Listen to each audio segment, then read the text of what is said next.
ਅੱਜ ਗੁਰਦਾਸਪੁਰ ਵਿਖੇ ਮੈਂ 32 ਵਿਲੇਜ ਡਿਫੈਂਸ ਕਮੇਟੀਜ਼ ਨਾਲ ਮੀਟਿੰਗ ਕੀਤੀ ਸੀ। ਇਸ ਤੋਂ ਪਹਿਲੇ ਪਠਾਨਕੋਟ ਦੇ ਵਿੱਚ 44 ਵਿਲੇਜ ਡਿਫੈਂਸ ਕਮੇਟੀਜ਼ ਨਾਲ ਮੀਟਿੰਗ ਕੀਤੀ ਸੀ। ਇਹ ਲਾਸਟ ਈਅਰ ਡਰੋਨ ਇੰਟਰੂਜਨਸ ਅਤੇ ਟਰਾਂਸ ਬਾਰਡਰ ਨਾਰਕੋਟਿਕ ਸਮਗਲਿੰਗ ਨੂੰ ਰੋਕਣ ਲਈ as a second line of defence to act as eyes and ears of the security forces ਇਹ ਕਮੇਟੀਆਂ ਬਣਾਈ ਗਈ ਸੀ। ਬਾਰਡਰ ਤੋਂ ਜਿਹੜੇ ਵਿਦਿਨ 5 ਕਿਲੋਮੀਟਰਸ ਜਿੰਨੇ ਪਿੰਡ ਲੱਗਦੇ ਹੈਗੇ ਤੇ ਇਹਨਾਂ ਨੂੰ ਅਸੀਂ ਜਿੱਥੇ ਚੰਗਾ ਕੰਮ ਇਹਨਾਂ ਨੇ ਕੀਤਾ ਉਹਨਾਂ ਨੂੰ ਇਨਕਰੇਜ ਕੀਤਾ। ਇਹਦੀ ਸਟਰਕਚਰਿੰਗ ਬਣਾਈ ਗਈ ਹੈ। ਹਰ ਵਿਲੇਜ ਦੇ ਵਿੱਚ ਇੱਕ ਪੁਲਿਸ ਅਫਸਰ ਡੈਡੀਕੇਟਡ ਅਸੀਂ ਲਾਇਆ ਜਿਸ ਨੂੰ ਵਿਲੇਜ ਪੁਲਿਸ ਆਫਿਸਰ ਡੈਜ਼ਿਗਨੇਟ ਕੀਤਾ ਗਿਆ ਹੈਗਾ ਫॉर ਥੀਸ ਬਾਰਡਰ ਵਿਲੇजेस ਤੇ ਬਾਰਡਰ ਵਿਲੇਜ ਪੁਲਿਸ ਆਫਿਸਰ ਤੇ ਵਿਲੇਜ ਡਿਫੈਂਸ ਕਮੇਟੀਜ਼ ਦੇ ਤਾਲਮੇਲ ਨਾਲ BSF ਤੇ ਪੰਜਾਬ ਪੁਲਿਸ ਨਾਲ ਸਟਰਕਚਰਡ ਇੰਟਰੈਕਸ਼ਨ ਕਰਕੇ ਇੱਕ drone emergency response protocol border areas ਲਈ ਬਣਾਇਆ ਗਿਆ ਸੀਗਾ ਜਿਸ ਦੇ ਵਿੱਚ ਜਦੋਂ ਕਿਤੇ ਕੋਈ ਡਰੋਨ ਐਕਟੀਵਿਟੀ ਦੇਖੀ ਜਾਂਦੀ ਹੈ किस तरह का रिस्पॉन्स होना चाहिए। इन्हों के WhatsApp ग्रुप बनाए गए, इन्हों जैकेट्स दित्तियां गईयां, होर identification cards and other things so that कोशिश की गई कि वध तो वध एक्स सर्विसमैन ते दूजे जिहड़े हैगे फोर्सिस के रिटायर्ड ऑफिसर्स ये हुण अज जिहड़ी असीं मुहिम शुरू की है वो पंजाब के चीफ मिनिस्टर सरदार भगवंत मान ने 15 अगस्त को ऐलान किया है कि असीं 1 साल दे विच पंजाब विचों ड्रग्स ते एक कारगर इंपैक्ट करांगे। तो ड्रग की सप्लाई नू कंट्रोल करन लई डिमांड नू कंट्रोल करन लई एक कॉम्प्रीहेंसिव मल्टी प्रोंगड स्ट्रैटेजी अडॉप्ट की गई है जिस दे विच एनफोर्समेंट डी एडिक्शन ते प्रिवेंशन। एनफोर्समेंट दे विच जिहड़े वड्डे समगलर्स है कि उन्हां दी प्रॉपर्टी सीजर ते फोकस है तो असी 850 किलो तो वध हेरोइन इस साल रिकवर की है तो focus is on big fish. Over 2000 smugglers have been arrested तो इस दे नाल ਜਿਹੜੇ ਪੈਡਲਰਸ ਹੈਗੇ ਸਪਲਾਇਰਸ ਹੈਗੇ ਜਿਹੜੇ ਪਿੰਡਾਂ ਦੇ ਵਿੱਚ ਮੁਹੱਲਿਆਂ ਦੇ ਵਿੱਚ ਜਿਹੜੇ ਡਰੱਗਸ ਨੂੰ ਸਪਲਾਈ ਕਰਦੇ ਆ ਉਹਨਾਂ ਨੂੰ ਆਈਡੈਂਟੀਫਾਈ ਕਰਕੇ ਉਹਨਾਂ ਤੇ ਨਕੇਲ ਕੱਸ ਕੇ ਉਹਨਾਂ ਤੇ ਕਾਨੂੰਨੀ ਕਾਰਵਾਈ ਕੀਤੀ ਜਾ ਰਹੀ ਹੈ। ਜਿਹੜੇ ਡਰੱਗ ਯੂਜ਼ਰਸ ਹੈਗੇ ਉਹਨਾਂ ਨੂੰ under section 64A NDPS act ਅਸੀਂ ਰੀਹੈਬਿਲਿਟੇਟ ਕਰਨ ਵੱਲ ਉਹਨਾਂ ਨੂੰ ਜੇ ਉਹ ਇੱਕ ਡੀ ਐਡਿਕਸ਼ਨ ਟ੍ਰੀਟਮੈਂਟ ਪਲਾਨ ਨੂੰ ਉਹ ਐਗਰੀ ਕਰ ਜਾਂਦੇ ਹੈ ਤੇ we will not treat them as criminals।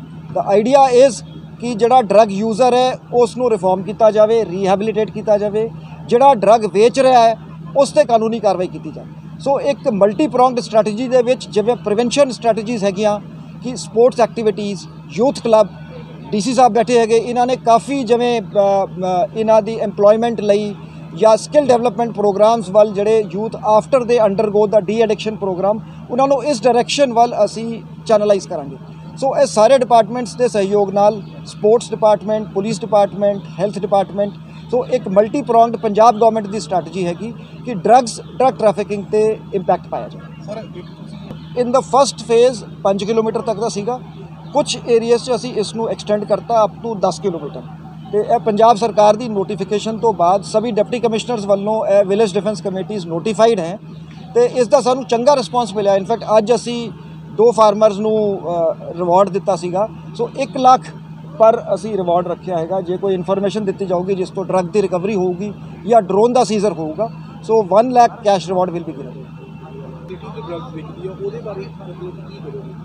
नहीं वो जिवें गल कही सी तुहाडा बड़ा इंपॉर्टेंट पॉइंट है कि भावें जिन्नी मर्जी तुसी वड्डी ड्रग्स फड़ लो, कंसाइनमेंट्स फड़ लो, जदों तक सप्लाई एट द मुहल्ला लैवल या at the village level is not controlled उदों तक आम लोगों को इसका इंपैक्ट नहीं पता लगता। सो इसलिए असी एक तो अपने रिसोर्सिस तो जिवें साडे कोल एक पायस सॉफ्टवेयर है जिस दे विच जदों भी कोई अरेस्टेड हुंदा है, प्रिजनर जेल जाता है, उसकी डेटाबेस एंट्री होंदी है, फिर उहदे विचों असी आर्टिफिशियल इंटैलीजेंस यूज़ करके कॉल आउट करके असी SHOs नूं लिस्टां दिंदे कि थोड़े एरिए दे पिछले 5 सालां दे विच ਇਹ ਜਿਹੜੇ ਮੁਲਜ਼ਮ ਸੀਗੇ ਜਿਹੜੇ ਡਰੱਗ ਕੇਸਾਂ 'ਚ ਫੜੇ ਗਏ there is a system of jail releases every day a jail release is issued कि ਜਿਹੜੇ ਬੰਦੇ ਰਿਲੀਜ਼ ਹੁੰਦੇ ਆ ताकि उन पर निगरानी रखे। एक तो यह फॉर्मल क्रिमिनल सिस्टम हैगा, दूजा सिस्टम हैगा कि लोगों के दैट इज़ वाई लोगों के कोल असीं चल के जा रहे हैं, लोगों का सहयोग मांग रहे हैं कि लोगों को पता होंदा है कि इस पिंड दे विच आ 50 बंदे हैगे या 30 बंदे हैगे ਜਿਹੜੇ ड्रग लैंदे है, ਇਹ 5 बंदे हैगे ਜਿਹੜੇ ड्रग नूं सप्लाई करते हैं जी फला पीपल का दरख्त है वो थल्ले शाम 3 बजे तो 5 बजे जाओ तो ड्रग मिलती है। So we would encourage such tips.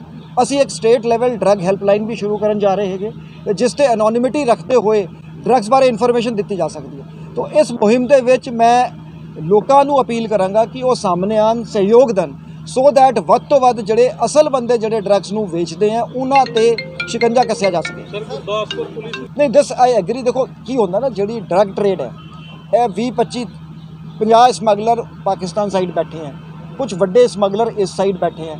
ਇਹਨਾਂ ਨੂੰ ਆਈਡੈਂਟੀਫਾਈ ਕਰਕੇ ਇਹਨਾਂ ਦੀ ਕਾਫੀ ਜਿਹੜਾ ਕੰਸਾਈਨਮੈਂਟਸ ਜਿਹੜੇ ਸਾਡੇ ਪੰਜਾਬ ਦੇ ਥਰੂ ਟ੍ਰਾਂਜ਼ਿਟ ਹੁੰਦੀਆਂ, ਕਾਫੀ ਕੰਸਾਈਨਮੈਂਟਸ ਇੱਥੇ ਕੰਜ਼ਿਊਮ ਹੁੰਦੀਆਂ। ਉਹ naturally that is information based. ਜੇ ਮੰਨ ਲਓ ਮੇਰੇ ਕੋਲ ਕਿਸੇ ਦਾ ਮੋਬਾਈਲ ਨੰਬਰ ਆ ਗਿਆ, ਮੈਂ ਉਸ 'ਤੇ ਟੈਕਨੀਕਲ ਵਰਕ ਕਰਕੇ ਉਸ ਨੂੰ ਫੜ ਲਿਆ, so this is my duty as a police officer.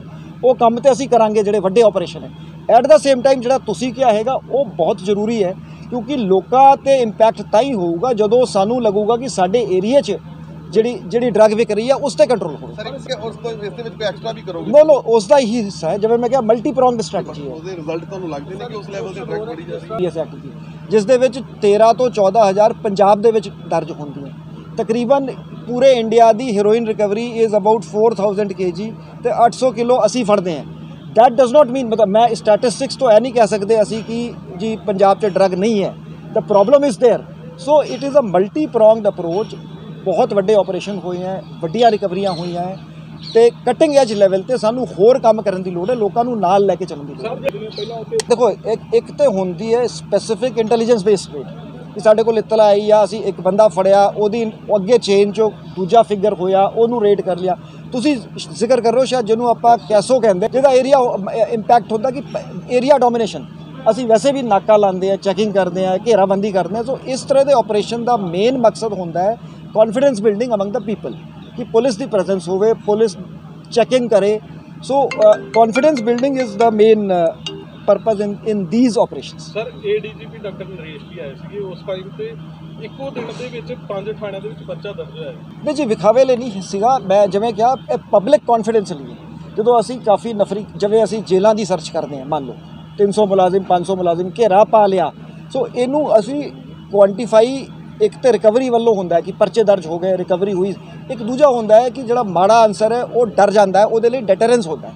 ਤੀਜਾ ਹੁੰਦਾ ਹੈ ਇੱਕ ਜਿਹੜਾ ਅਮਨ ਪਸੰਦ ਜਿਹੜਾ ਸ਼ਹਿਰੀ ਹੈ ਉਹਨੂੰ ਕੌਨਫੀਡੈਂਸ ਮਹਿਸੂਸ ਹੁੰਦਾ ਹੈ। ਸਰ ਜਦੋਂ ਵੀ ਕਰਦੀ ਹੈ, ਪਰ ਜਿਹੜਾ ਸਿੰਥੈਟਿਕ ਨਸ਼ਾ ਜਾਂ ਆਮ ਸ਼ਹਿਰਾਂ ਦੇ ਵਿੱਚ ਮੈਡੀਕਲ ਸਟੋਰ ਤੇ ਜਿਹੜਾ ਮਿਲਦਾ, ਉਹਨੂੰ ਨਸ਼ੇ ਨੂੰ ਰੋਕਣ ਦੇ ਲਈ ਪੁਲਿਸ ਤੋਂ ਇਲਾਵਾ ਹੋਰ ਕਿਹੜੇ ਡਿਪਾਰਟਮੈਂਟਸ ਨੇ ਜਾਂ ਕਿਸ ਤਰੀਕੇ ਦੇ ਨਾਲ ਅਸੀਂ ਸਾਰਿਆਂ, ਦੇਖੋ ਜੀ, ਕਈ ਜਿਵੇਂ ਸਾਊਥ ਮਾਲਵੇ ਦੇ ਵਿੱਚ ਮਾਨਸਾ, ਬਠਿੰਡਾ, ਉੱਥੇ ਫਾਰਮਾਸਿਊਟੀਕਲ ਡਰੱਗਸ ਦੀ ਬਹੁਤ ਪ੍ਰੋਬਲਮ ਹੈ, ਕਿਤੇ ਚਰਸ ਦੀ ਪ੍ਰੋਬਲਮ ਹੈ ਕਿਤੇ। ਸੋ ਦੇਅਰਫੋਰ ਏਰੀਆ ਸਪੈਸੀਫਿਕ ਪਲਾਨਸ ਅਸੀਂ ਬਣਾਵਾਂਗੇ, ਜਿਸ ਜ਼ਿਲ੍ਹੇ ਦੀ, ਜਿਸ ਥਾਣੇ ਦੀ ਏਰੀਆ ਦੀ ਜਿਸ ਤਰ੍ਹਾਂ ਦੀ ਡਰੱਗ ਦੀ ਪ੍ਰੋਬਲਮ ਹੈ। ਜਿਵੇਂ ਇਹਦੇ ਵਿੱਚ ਡਰੱਗ ਇੰਸਪੈਕਟਰਸ ਹੈਗੇ, ਜਿਹੜਾ ਡਰੱਗ ਐਕਟ ਹੈਗਾ, ਜਿਹੜੇ ਕੈਮਿਸਟਾਂ ਦੀ ਚੈਕਿੰਗ ਕਰਨੀ ਹੈ, ਜਾਂ ਜਿਵੇਂ ਮੈਂ ਪਹਿਲੇ ਦੱਸਿਆ ਵੀ health department, sports department, education department, ਉਹ ਸਾਰਿਆਂ ਦੇ ਸਹਿਯੋਗ ਨਾਲ, ਲੋਕਾਂ ਦੇ ਸਹਿਯੋਗ ਨਾਲ ਹੀ ਇਸ 'ਤੇ ਨੱਥ ਪਾਈ ਜਾ ਸਕਦੀ ਹੈ। ਬਾਰਡਰ ਤੋਂ ਵੀ ਆ ਰਹੀ ਹੈ, सी रूट तो भी आ रही है, इंटरनेशनल बॉर्डर तो भी आ रही है। In fact I would say that Punjab is fighting the Nations battle कि वो ड्रग्स, चूँकि असी ट्रांजिट च बैठे है तो काफ़ी ड्रग साढ़े एरिए चो ट्रांजिट होकर जाती है। ਤਾਂ ਹੀ ਕਿਹਾ ਸੀਗਾ ਕਿ ਸਾਡਾ ਫੋਕਸ ਜ਼ਿਆਦਾ ਜਿਹੜੇ ਡਰੱਗ ਕੰਜ਼ਿਊਮਰਸ ਤੇ ਨਹੀਂ ਹੋਊਗਾ, ਸਾਡਾ ਫੋਕਸ ਹੋਊਗਾ ਸਪਲਾਇਰਸ ਤੇ, ਜਿਹੜੇ ਵੱਡੇ ਜਿਹੜੇ ਪੈਡਲਰ ਹੈਗੇ। ਕਿਉਂਕਿ ਡਰੱਗ ਯੂਜ਼ਰ ਜਿਹੜਾ ਹੈਗਾ ਉਹ ਸਾਡਾ ਪਰਪਸ ਹੋਊਗਾ ਉਹਨਾਂ ਨੂੰ ਰਿਫਾਰਮ ਕਰੋ, ਨਾ ਕਿ ਉਹਨਾਂ ਨੂੰ ਜੇਲ੍ਹਾਂ 'ਚ ਸਿੱਟੋ। ਹਾਂਜੀ ਭਾਈ ਸਾਹਿਬ, ਕੁਝ ਲੋਕ ਹੁੰਦੇ ਨੇ ਜਿਹੜੇ ਪੁਲਿਸ ਨੂੰ ਇਨਫੋਰਮੇਸ਼ਨ ਦਿੰਦੇ ਨੇ, ਬਟ ਉਹ ਜੇ ਘਰ ਬਾਅਦ ਉਹ ਜਿਹੜੇ ਡਰੱਗ ਵੇਚਦੇ ਸੀ ਉਹਨਾਂ ਨੇ ਜਾ ਕੇ ਮਦਦ ਕਰੀ। ਤੁਹਾਡੀ ਗੱਲ ਠੀਕ ਹੈ ਜੀ। ਇਸ ਲਈ ਜਿਵੇਂ ਅਸੀਂ ਇੱਕ ਤੇ ਆ ਕਰ ਰਹੇ ਕਿ ਐਨੋਨੀਮਸ ਰੱਖਾਂਗੇ, ਜਿਹੜੀ ਡਰੱਗ ਹੈਲਪਲਾਈਨ ਤੇ ਜਾਂ ਅਦਰਵਾਈਜ਼ ਜਿਹੜੀ ਡਰੱਗ ਬਾਰੇ ਇਨਫੋਰਮੇਸ਼ਨ ਦਿੱਤੀ ਜਾਊਗੀ, ਅਸੀਂ ਆਈਡੈਂਟੀਟੀ ਡਿਸਕਲੋਜ਼ ਨਹੀਂ ਕਰਾਂਗੇ।